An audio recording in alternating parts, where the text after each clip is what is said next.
Beginilah suasana di warung bakso Timbang Rasa Ule Karing saat sore hari.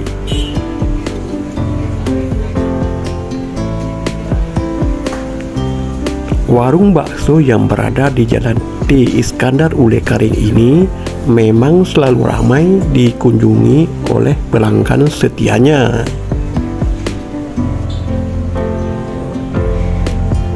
Selain mie bakso, warung bakso Timbang Rasa juga menyediakan mie pangsit, jus, dan aneka minuman lainnya.